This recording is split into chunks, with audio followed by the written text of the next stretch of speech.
ye kasai de otukokọ so wasi asafohene ya ye kasai se wono na abesi dada ye tunade so na namu ye obehwa akyekyere asafo eni Kumasi Kropon no ama etumi afa ne ntoma pa efra Bosome kakrani na Krobia Santi Kotokohene otumfo se etu abebio etu asafo hene ya na wone achemfo Kwame Akwawu otosom yensa ne nyina ne se wose eniye bi ni suban bi oda na di na ene asante amamre ne amane ne akonwa wote so ne ho mra ebo abura enu nti ne sese otu nade so enu nti ma asafo akonwa no ebeda ho nyame ayadom ma Krobia Santi Kotokohene otumfo se etutu abebio de asafo Boakye Agyemang Bonsu esi akonwa so se asafo hene ama waye ho amamre ne amane nyina na enum na Krobia Santi Kotokohene otumfo se tutu abebio de to asafo Boakye Agyemang Bonsu asafo hene anim sa akonwa wabetena so nya akonwa ketwa entima wonye bibia de fi beka akonwa no ma wonye bibia de anim guase bebra santeman omomodin bia so obebo brapa bebra ne ho ase asom ne manfo na aboa ama asafo afa ne ntoma pefra chamfo akonwa na wo me na ye brago mo ba wo me ma me se wampem asa no wo me jamfo akonwa na wo me na Fredu Agyemang timi na asafo achi wono ni di na ade bedi akonwa ya wo se wono na ne wo di emame no me ho wate asafo achi na no na wo me na ye brago ma bedru me so dia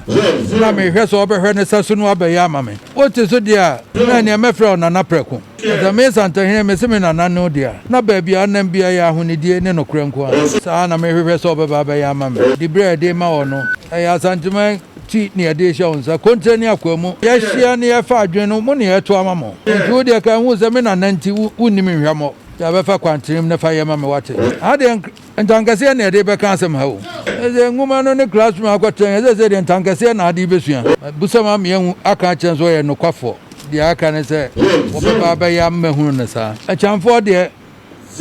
ya na trimu de kakra wo enye wo mu na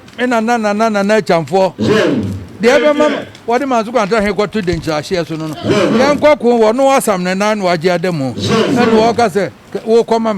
no oti Kumasi no won de wo twa bie no oti hedi ta na je no oti wo ahene be de no wa ye na so ye de na de nya sa na wo be ye se de mesi ehunu na se mabusam no mahunu no omra me ye adwuma se de fata abehye men monyam mame asafo hene fo fraud ne si edwa so asafo Boakye Agyemang Bonsu kasai edin kan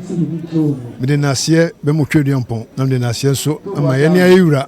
tumfo osetutu na dwempa ene na dom me kan so no ma mi remfi mi ma me sante yima misre nyame nkwa ma se rodin kan wo ma hinie enye kra behwe ma be ade ehia mi asafo ditiro ene nka bomu enu firi ho a se be ye adwuma ama nchirema ehunu ahinie so mfaso na o man so atumpo se be aburu se be son ehunu masua